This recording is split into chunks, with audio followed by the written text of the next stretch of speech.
When RH, the company formerly known as Restoration Hardware, reported a blowout quarter in June, its stock exploded higher.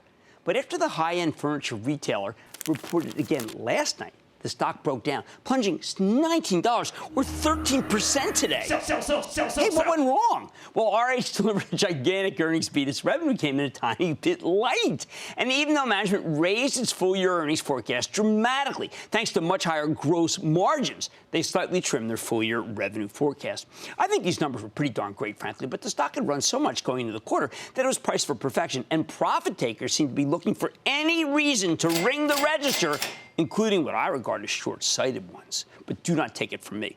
Earlier today, we got a chance to check in with Gary Friedman. He's the chairman and the CEO of RH at his magnificent brand new store in Manhattan's meatpacking district. Take a look.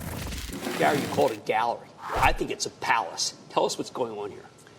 Well, Jim, this is to date our finest work, and we said, I wrote in the letter, we believe this is the most innovative retail store in the world in the most important city in the world. So we put a lot of effort into this, and basically it's an integration of everything we do, from food, wine, art, and design, and creating a deeply immersive experience for our consumers and for our clients, and really trying to amplify the brand in what is the most visited city in the world. This is much more than a store. It's a statement about kind of who we are and what we believe in, that we believe will echo globally. Okay, now you're speaking tomorrow to shareholders, speaking to analysts. These are people who really are bound in many ways by the four walls of the spreadsheet, not by the four magnificent walls here. How do you get across your vision, what you just told about, to people who are saying, I want to know what the price to earnings multiple should be of this stuff? Well, I think that you have to think about a business like ours over the long term, right? Whether it's a horizon of a year, 5 years. There's really three holders between myself. I mean, if you read our proxy, between my options and everything, I own about 27% of the business, including stock you bought in the open market 120 points ago. 120 points ago. My last purchase, I think, was 97. So I bought stock 4 times in the last 14 months, all the way up from, I think, 27 to 97. And I won't say what I'll do on this dip, but it's really, it's interesting. People talk about, our turnaround, or like it's a short-term view. This is not a turnaround. This is really continually reconceptualizing and evolving the business and the brand. So, I've been in the kind of public markets for a long time, and what I've seen is people, it's like you get in the public markets, you bring a car out into the racetrack, and then you're on this quarterly racetrack, right? And you're racing around, and eventually you're going to blow a tire, and you have to bring it into the pits. And the question is, what do you do when you bring the car into the pits? Do you just change the tires and get back out? And I think that's what most people tend to do because there's such a short-term focus. We brought the car into the pits, and we reconceptualized the entire operating platform, the entire business. We moved from a promotional model to a membership model. We're re-architecting and reconceptualizing every aspect of how we run the business.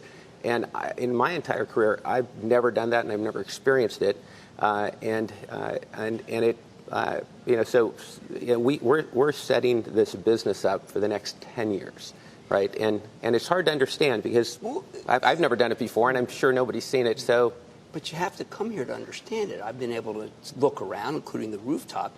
You start your conference call this time, Gary. You started talking about hospitality. Mm-hmm. Now you take us in other directions than we're used to. The road less traveled. You invoke that in your conference call.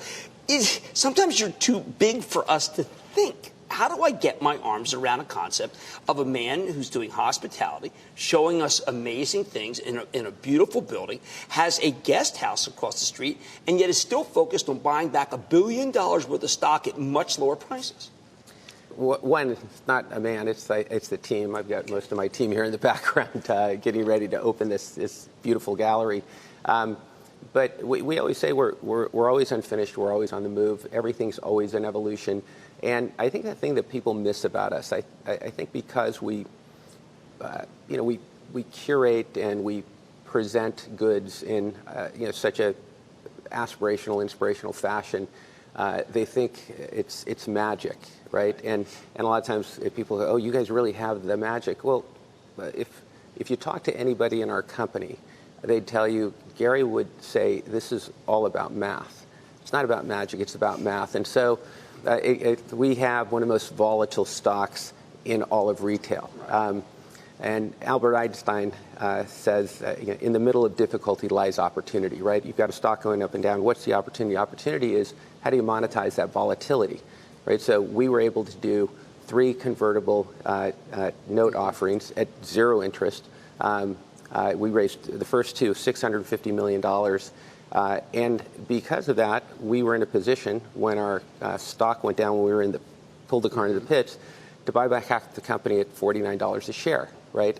And so about 100 points ago. Yeah, about 100 points ago, a little less. I mean, today, they're beating us up a bit. Right. But again, I mean, you look at somebody asked me, Smart, are you okay? And I said, I'm great. This is going to be one of the best days of my life. But remember, Gary, I teach people same-store sales are the metric. I teach people we want to see revenue growth. This was an expense, gross margin expansion story. You want to make money. Different direction from what a lot of people are used to. Yeah, again, it's just what's the right thing for a business in the moment, right? Okay. And so you have to, in the moment, looking out over a kind of a longer-term horizon, and it's a series of decisions. So, I mean, look, our comparable brand revenues were up 5%. I don't know anybody in the home furnishings industry that had a higher one. So people think, oh, it wasn't as high as they thought it was. But our earnings are up more than 3 times, right? And the way you have to think about this business today is that most retailers just reconceptualize or evolve the front end of their business. But because it's hard to kind of run a business and then kind of change the engines, right? It's like you're flying the plane. We're reconceptualizing the engines and reconceptualizing the back end, and then we'll pivot back to more accelerated growth next year on what we believe will be the most profitable and capital efficient platform in our industry by far. All right, one last question. Estate Zinc ring planter, okay. My wife, Lisa, who actually brought to this shoot, believe it or not, 310 listed. She buys at 230 because she's a member. So Correct. there are membership has privileges in your loyalty. Oh, absolutely. And what we try to do is remove the chaos, right? And simplify the business. And not our clients deal with the up and down promotions of a typical retail business and move the tariffs. business. Yeah, the tariffs is another story, but we'll see what happens. Everybody operates in their own best self-interest. I think China and America will find what's the right medium. But as far as membership goes, we wanted to simplify the business so our customers can focus on their projects and not focus on the promotions.